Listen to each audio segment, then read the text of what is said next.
Hey guys, I'm back on another weekly tip. How are we doing this week? Double unders. Everyone's favorite. Not really. I think they're one of those movements where some people get them immediately, some people it takes them ages.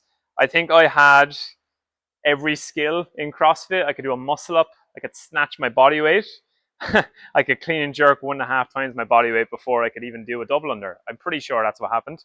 It took me a while. I think the reason it took me so long, and it's probably true for a lot of people, is it was coordination.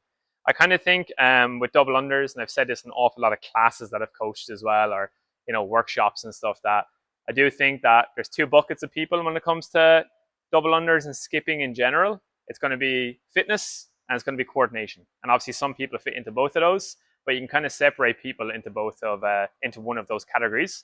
And typically when it's coordination, people are athletic enough to jump and bound consecutively for loads of reps, and it's an easier movement to do.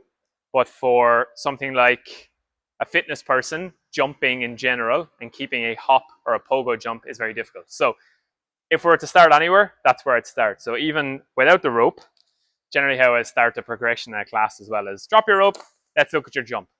Generally we look at the pogo jump. So pogo jump is a bound. It's not a jump and land as such, it's a continuous jump. So usually if someone could do 30, 40, 50 of those without any problems, we're off to a good start. If someone struggles to stay on their toes, or on the balls of their feet and jump here, and their heels touch every time, and they can't get that coordination down, that's where we need to start. But if they can, we'll typically move on to the single under then. So, single under, or the single skip. I feel like a lot of people have done this on a playground when they were a kid. So we all start off with it, and then we just kind of lose it over time. Biggest thing here is sequence. So what I mean by sequence is, where does the rope go? Where does my body go in relation to the rope? Quite simple when you really think about it, but what we're going to look for is the rope to come just in front of my head about here. That's where I'm going to jump. So if my hand's the rope right now, I'm going to wait, jump, wait, jump, wait, jump. The trouble is, people don't know when to jump. So they jump on the ropes back here, and by the time it comes back around, they trip. They'll jump on the ropes here. They'll trip. So that's what I'm going to try and focus on in this first drill. Wait, jump, wait, jump, wait, jump. And then I start to see the sequence occurring here. And one thing I need to remember is, as I'm doing this, I'm flicking with my wrist joints. I'm not flicking with my arms. So I'm trying my best not to do this. Very unsustainable for a lot of reps. And usually when we do skips in CrossFit class, CrossFit in general, we're going to be doing 100 of them. We're going to be doing 50 plus a round. It's not going to be a very short rep scheme. So you need to make sure that it's sustainable. My arms need to stay relaxed once I have that sequence down. And we need to be very good at the bound, like we started with. Bound, bound, bound. I'm still following the sequence of the rope coming over the head.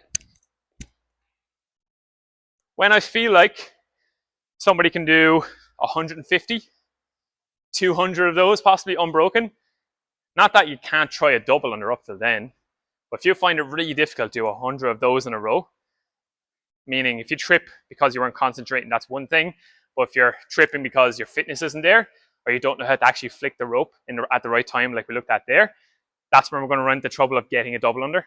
That's where I ran into trouble when I first learned this as well. So I got pretty damn good at single unders, and then we start to look at, when does the double occur? It's kind of the same as a single under, if I'm being honest. The jump is higher a little bit, and we flick the rope at the right time. At the apex of the jump, the rope goes under us twice. So it's going to look more like this. Start with my singles.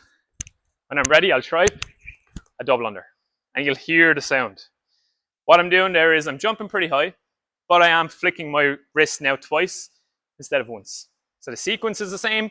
I'm flicking twice. Single, single, double under. And when we get really confident with this, then we start to look at our body shapes. That was a miss. Our body shapes matter. I don't want a donkey kick. I don't want to bring my knees up. I want to keep my body shape in the same way every time I jump. Nice and relaxed. Let the wrist do the work. Focus on bounding. And we'll have some double unders after that. So if you want double unders, that's where you got to start. Jumping. Make sure you're good at jumping continuously. 20, 30, 40, 50 reps of pogo hops. Then move on to the rope. Can we get big numbers of single unders unbroken? Make that single under big enough, the rope can go under us twice. Start to work on the double flick. They're all things you can work on.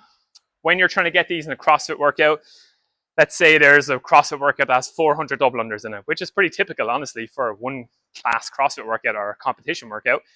Then that's when we need to be like, okay, I need to be honest with myself here. How many can I do before it takes over the workout? Maybe we go for the single, single, double. I do single, single, then go for a flick for the double under. That's a really good way to gain confidence with the double under as well. You got to pick your battles. Sometimes try all the double unders in class.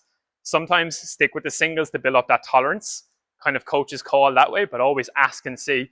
Ask the coach to be like, look, I want to get double unders. What do I do? Do I do doubles now or singles? And you can build from there.